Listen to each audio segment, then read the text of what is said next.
Most of those who have spoken here before me have commended the lawgiver, who added this oration to our other funeral customs. It seemed to them a worthy thing that such an honor should be given at their burial to the dead who have fallen on the field of battle.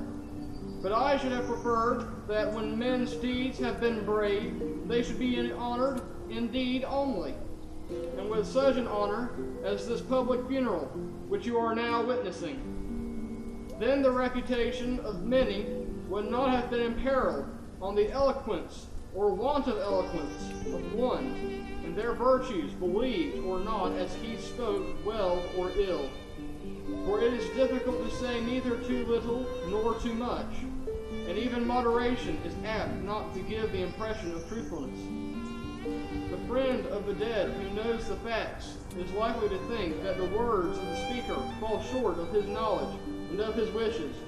Another, who is not so well informed when he hears of anything which surpasses his own powers, will be envious and will suspect exaggeration. Mankind are tolerant of the praises of others so long as each hearer thinks that he can do as well or nearly as well himself. But when the speaker rises above him, jealousy is aroused, and he begins to be incredulous. However, since our ancestors have set the seal of their approval upon the practice, I must obey, and to the utmost of my power shall endeavor to satisfy the wishes and beliefs of all who hear me. I will speak first of our ancestors, for it is right and seemly that now, when we are lamenting the dead, a tribute should be paid to their memory. There has never been a time when they did not inhabit this land, which by their valor they will have handed down from generation to generation, and we have received from them a free state. But if they were worthy of praise, still more were our fathers, who added to their inheritance, and after many a struggle, transmitted to us, their sons, this great empire. And we ourselves, assembled here today, who are still most of us in the vigor of life, have carried the work of improvement further, and have richly endowed our city with all things, so that she is sufficient for herself, both in peace and war. Of the military exploits by which our various possessions were acquired, or of the energy with which we or our fathers drove back the tide of war, Hellenic or barbarian, I will not speak, for the tale would be long and is familiar to you. But before I praise the dead, I should like to point out by what principles of action we rose to power, and under what institutions and through what manner of life our empire became great.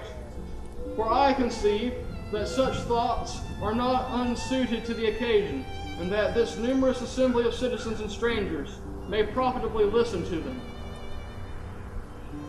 To you, who are the sons and brothers of the departed, I see that the struggle to emulate them will be an arduous one, for all men praise the dead, and however preeminent your virtue may be, I do not say even to approach them, and avoid living their rivals and detractors, but when a man is out of the way, the honor and goodwill which he receives is unalloyed.